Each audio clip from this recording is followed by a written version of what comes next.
You've seen the headlines: steep price drops in a number of big cryptocurrencies, trouble with major players in the industry, and billion-dollar bankruptcies. It's all shaken confidence in the sector quite deeply. Will it amount to a correction in a young market, or does it signal the death knell of what some like to dismiss as a Ponzi scheme?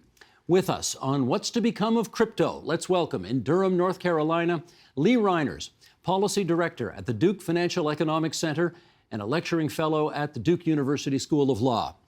On the eastern seaboard of the United States in New England, there's Molly White, software engineer, creator of the website Web3 is Going Just Great, and a fellow at the Harvard Library Innovation Lab.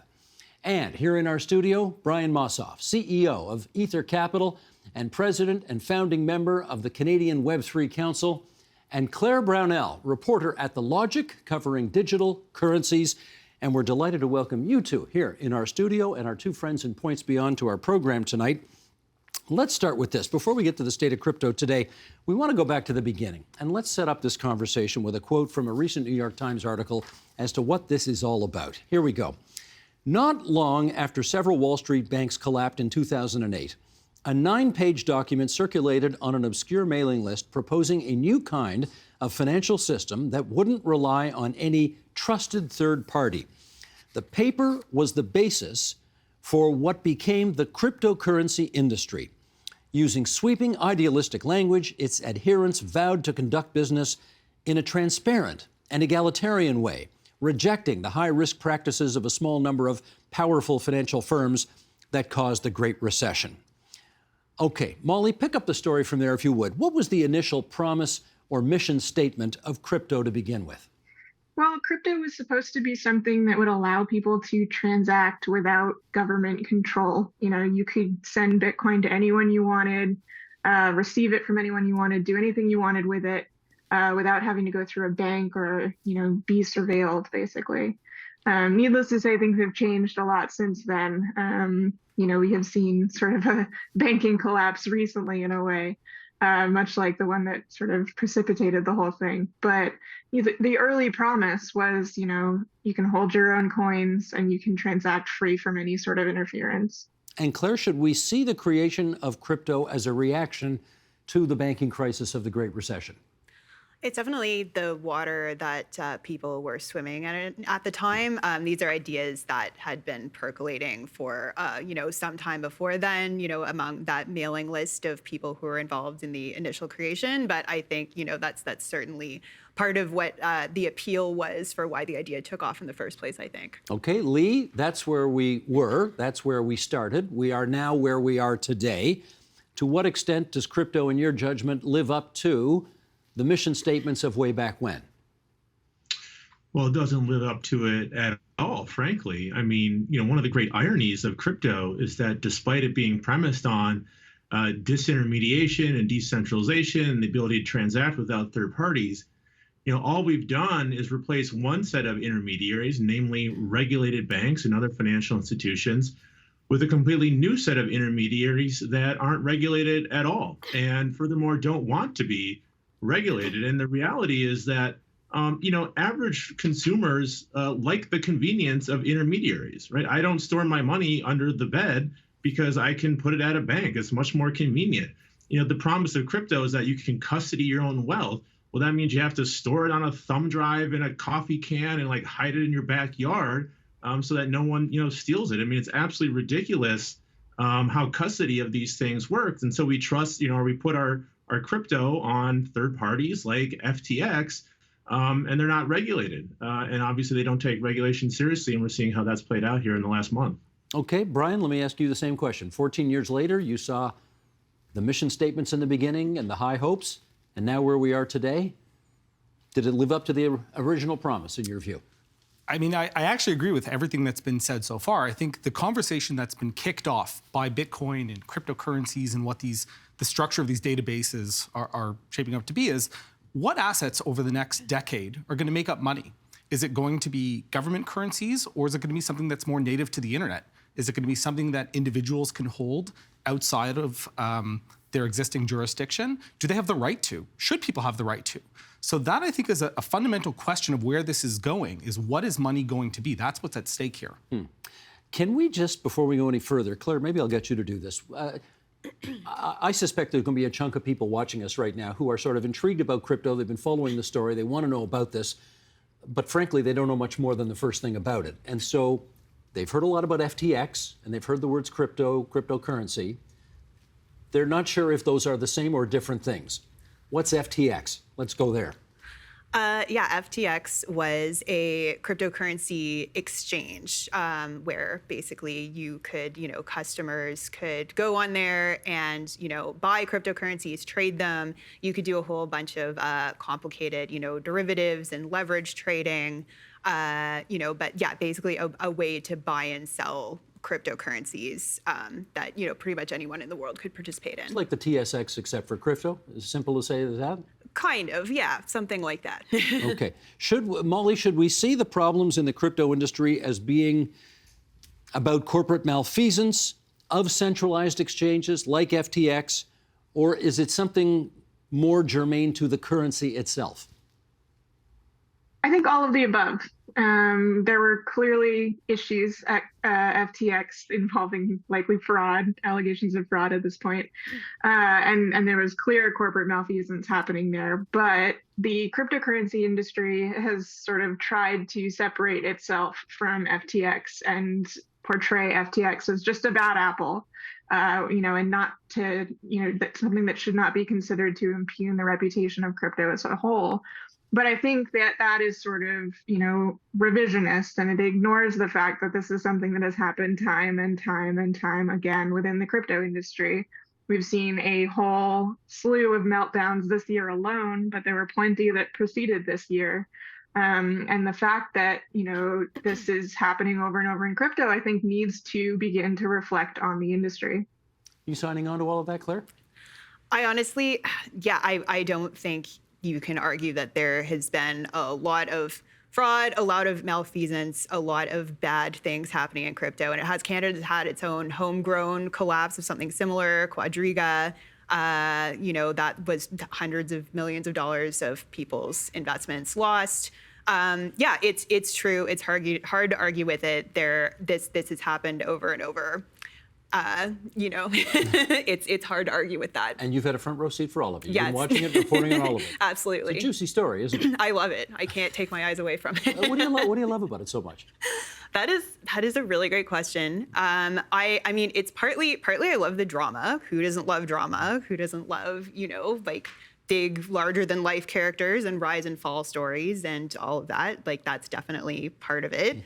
I also I find the whole concept interesting. I find the fact that just a bunch of people who don't like the government said, we're just going to make money. We're going to make our own money. We're just going to do it and create a new financial system. And they almost kind of did. I mean, certainly, we can argue, is it really a currency? Is it not? Is it, the various ways that it works and doesn't work and you can't buy a coffee with it? But the fact that, they created this and people said, they said, hey, it's worth something. And people said, yeah, it is, and they bought it and they traded it. The fact that happened, I think, is just really fascinating. Let me pick up on that. You can't buy a coffee with it.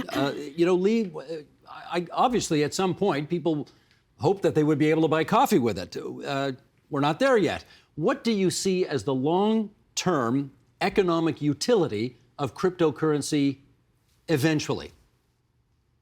Well, I see zero long-term economic utility, and that's been, apparent from the very beginning. I mean, you have to ask yourself, why are these assets worth anything?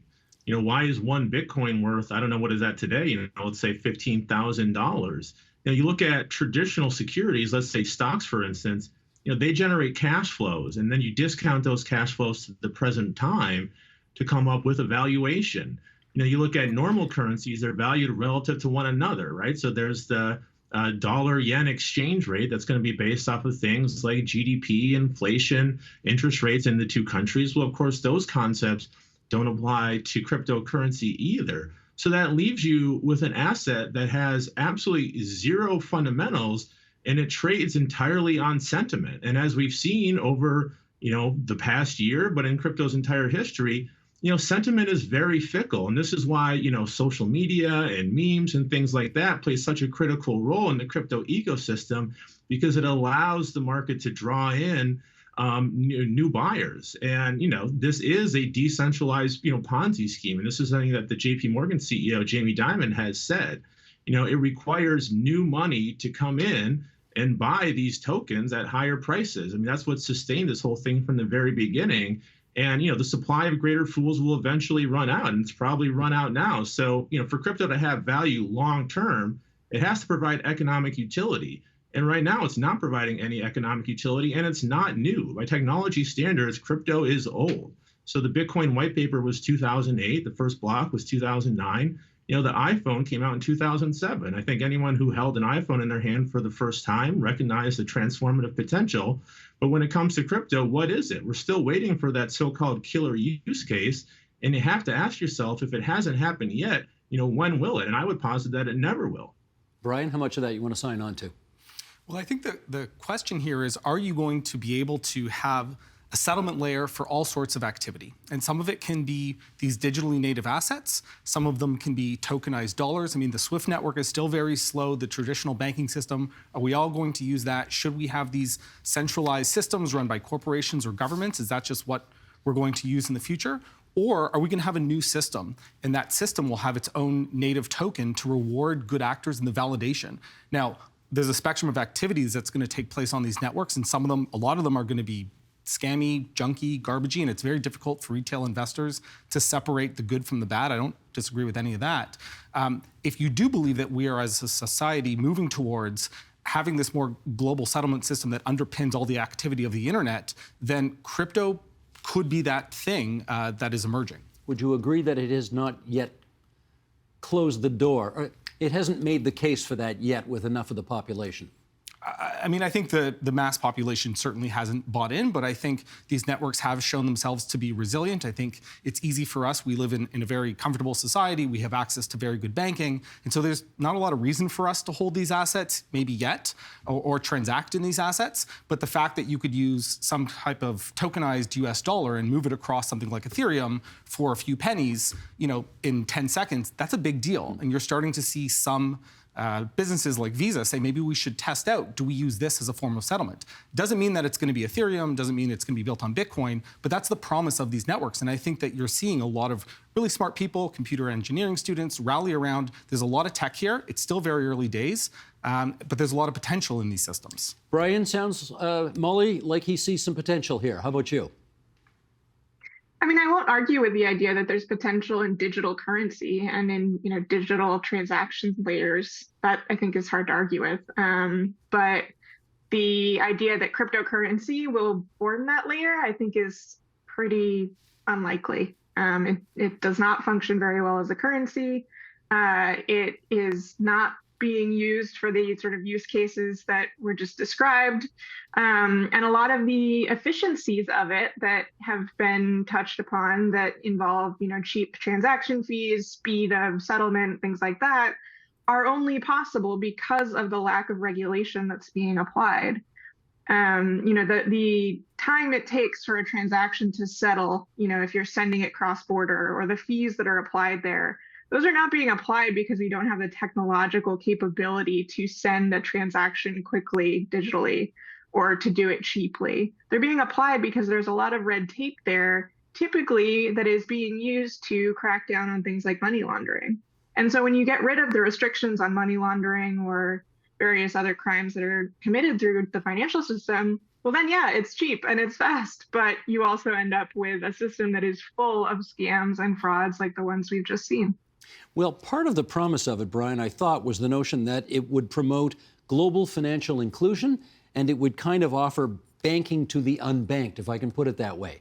Do you see it yet fulfilling that promise? Not at all. I think that that's certainly a hope that a lot of people have, and I hope people don't give up on that, because that's something, again, that's very important.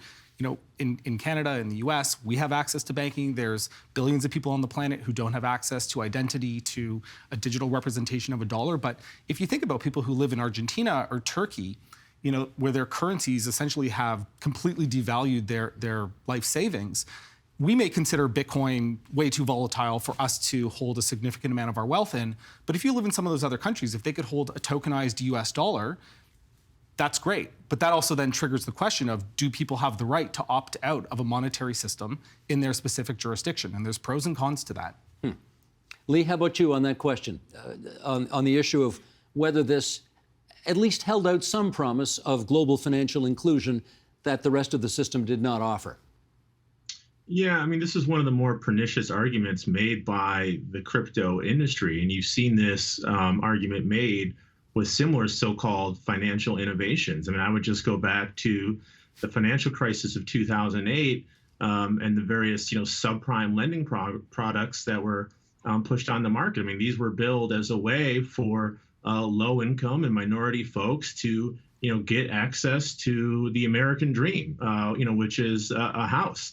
And unfortunately, many of these individuals were taken advantage of, right before the bubble burst. And that's exactly what's happening now. And it always happens, with any financial bubble, is that the people who can least afford it are the last to get in before it bursts and hold the bag. And so really with crypto, what you're seeing is predatory inclusion where, minority groups are specifically being targeted, with crypto products and told that this is an opportunity to get rich quick. So, it's really troubling because the facts on the ground are that crypto is actually not promoting financial inclusion. And in terms of, adoption in other countries, to Brian's point, just look at the situation in El Salvador when they embraced Bitcoin as legal tender. And it's been an absolute economic and, frankly, a humanitarian disaster. I mean, the credit rating agencies have downgraded their sovereign credit rating.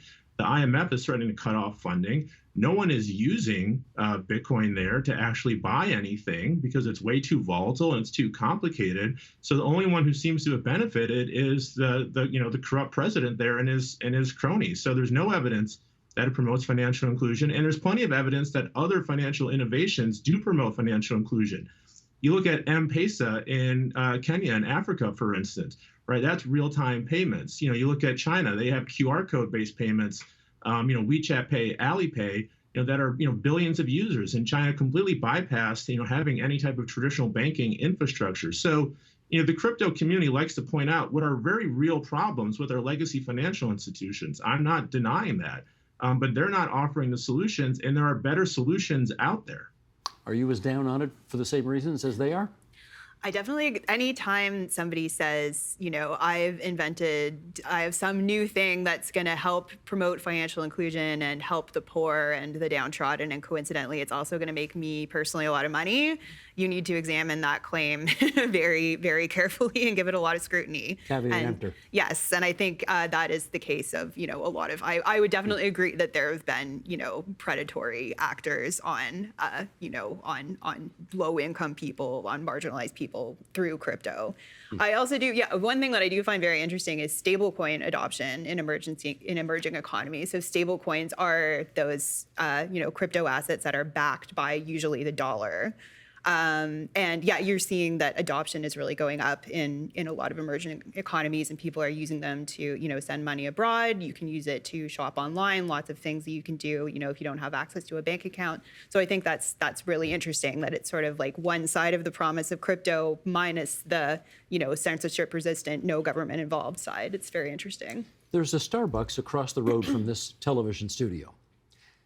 How long are we away from the time when you can walk in there with your iPhone and pay for a cup of coffee with crypto?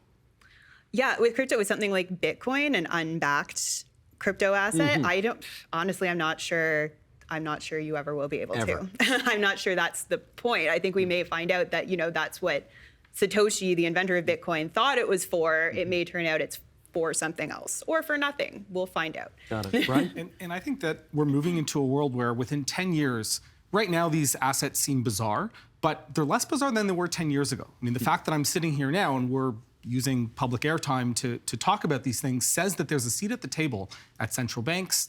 Whether they lean into it or not is a different thing, but the fact is it's in the discussion. And if you think about a 15-year-old today, as they become part of the workforce and they're used to in-game assets having value, maybe they hold some Bitcoin, some ETH, some NFTs. And again, we don't have to talk about, or it doesn't matter if we think that the NFTs are good or bad or weird or valuable. The fact is that what they're going to hold in their wallet 10 years from now may not just be 98% denominated Canadian dollars, in some flavor. And so the same way that people were hesitant when you started saying, well, money's no longer going to be backed by gold. And by the way, you're also not even going to hand someone cash. You're going to tap a piece of plastic or write a check and it's an IOU from a bank. It took time for society to embrace that. So the question is, in 10 years, do we still think that most transactions that take place in our society are still just going to be Canadian dollars? And my answer is going to be no. There's going to be a spectrum of assets, and as marketplaces become more interconnected, you're going to start seeing some of these weird assets become part of payments every day. Now, whether that's Bitcoin or a stablecoin, I don't know, and I'm not arguing for or against any of them. I'm just saying I do think that that world is going to happen as all payments move towards phone or a smartwatch. That world is coming. I gather you think there's another metaphor at play here, though, having to do with a 13th century clock. What's the story there?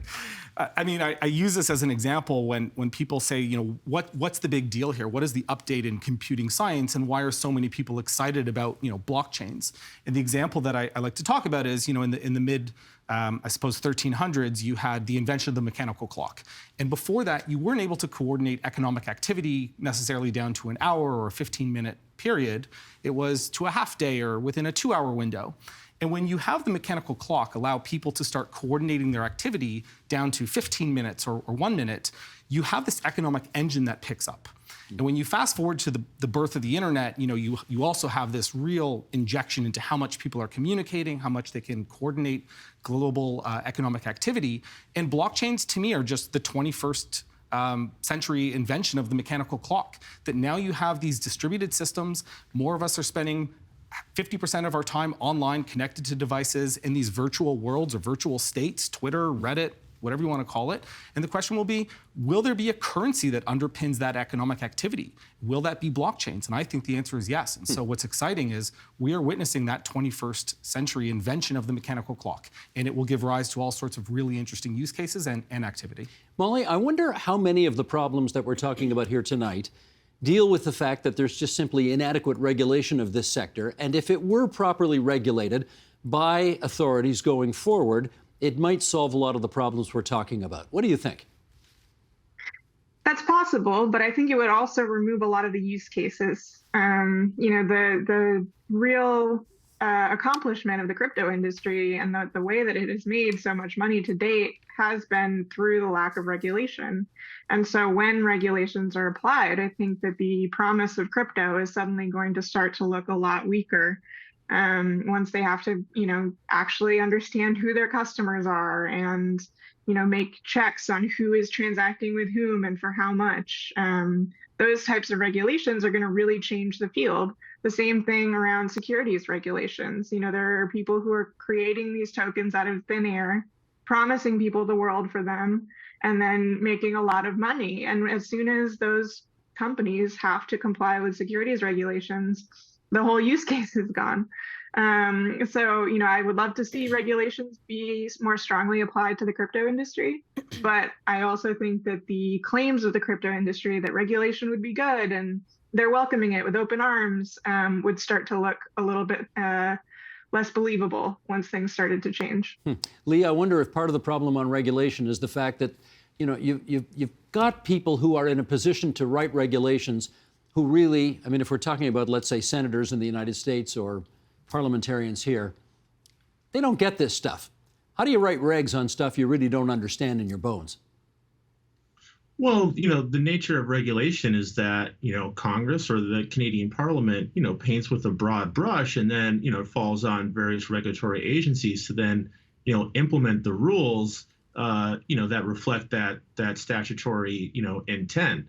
You know, one of the issues, particularly here in the U.S., is that we have a very fragmented regulatory system. We have a number of various regulatory agencies, you know, all of which lay claim to cryptocurrency, you know, based upon some narrow aspect of how, you know, crypto is used. I mean, a classic example here is that the U.S. is one of the few countries in the world that has a separate derivatives regulator from a securities regulator. So we have the Securities and Exchange Commission, of course, which regulates securities, but then we have a little-known agency.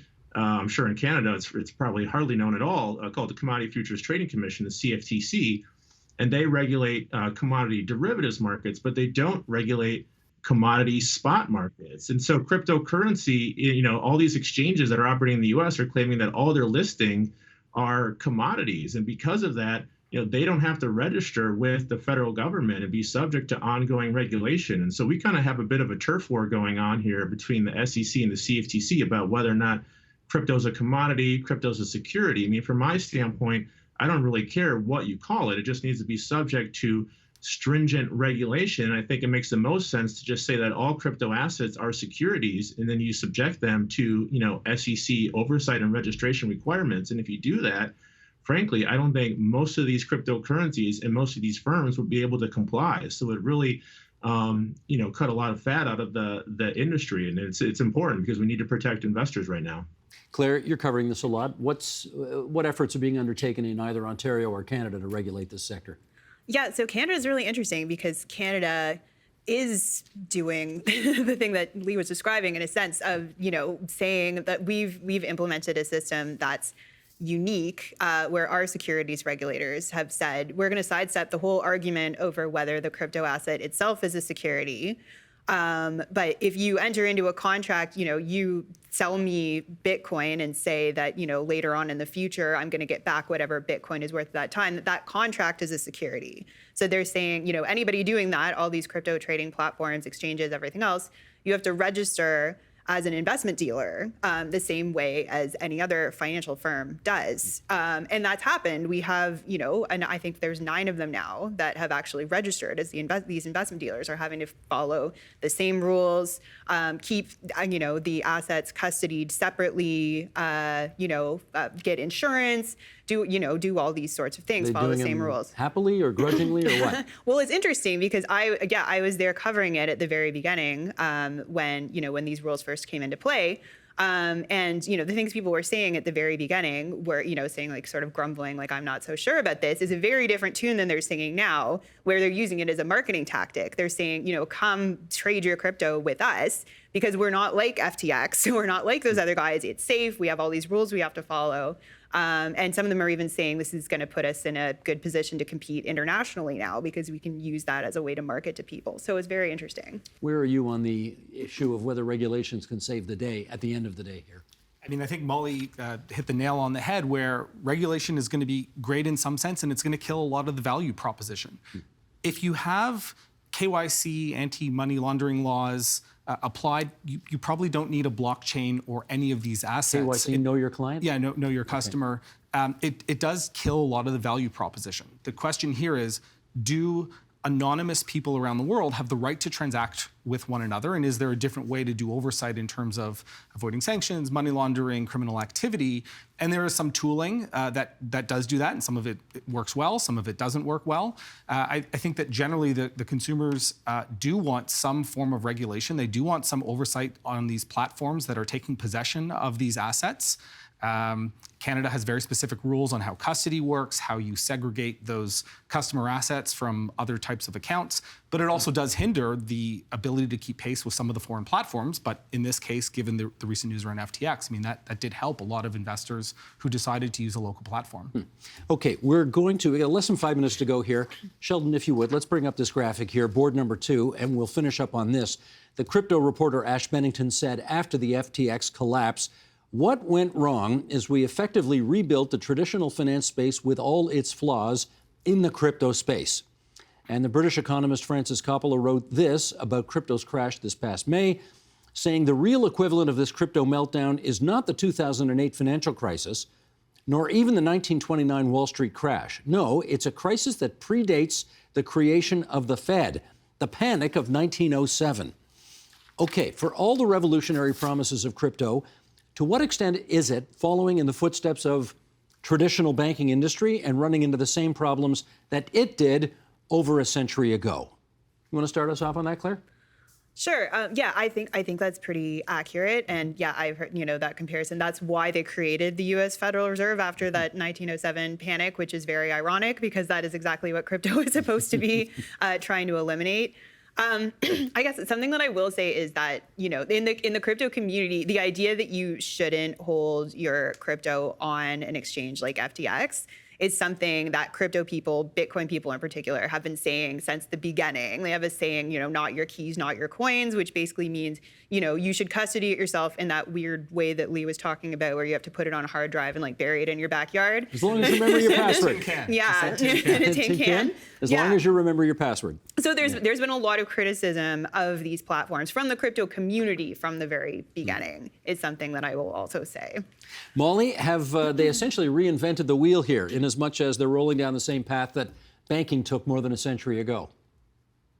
Yeah, I mean, there's a running joke, I think, sort of in the crypto critical community where, people will say that crypto has been speed running the evolution of modern finance. They have the sort of Wild West that they wanted, and now they're starting to learn the hard way that there's a reason that a lot of those regulations were put in place, and it honestly came through some pretty painful experience. Lee, last word to you. What risk do you think to the entire financial structure of our world today? What risk do you think risky crypto plays in bringing down the house of cards? Well, right now it's very little. I mean, you look back to the week that FTX collapsed and the NASDAQ was up 8% that week. So, this is not, a Lehman type of event. This is not going to move the needle on GDP or the stock market in any way. And, there's a couple of reasons for that. One is the crypto market is still, relatively small. But more importantly, it's not connected with the traditional financial sector in such a way that crypto's problems could spill into the regulated financial system. And I think that's something that policymakers need to be cognizant of going forward, because you can regulate crypto in such a way that you do supercharge it and create those connections between regulated finance and the crypto system, so that crypto's problems again could become all of our problems. And you could have a situation where folks who never invested in crypto are still impacted, just like folks who never invested in mortgage-backed securities were impacted by the blow up of 2008. So let's focus on minimizing connections between crypto and the financial system, because crypto is serving no economic purpose, unlike normal financial assets. Well, it's a train wreck that Claire can't look away from. We know that. She's already fessed up to that. Can we, Mr. Director, see a four-shot, please, so I can thank all of our guests for appearing on the program tonight. Thank you. Claire Brunell from The Logic, Brian Mossoff, CEO, Ether Capital, Lee Reiners down in Durham, North Carolina with the Duke Financial Economics Center, Molly White, the software engineer. Web3 is going great. That's what they say. She's a fellow at the Harvard Library Innovation Lab as well. My thanks to the four of you for coming on to TVO tonight and helping us understand this. Much appreciated. The Agenda with Steve Paikin is made possible through generous philanthropic contributions from viewers like you. Thank you for supporting TVO's journalism.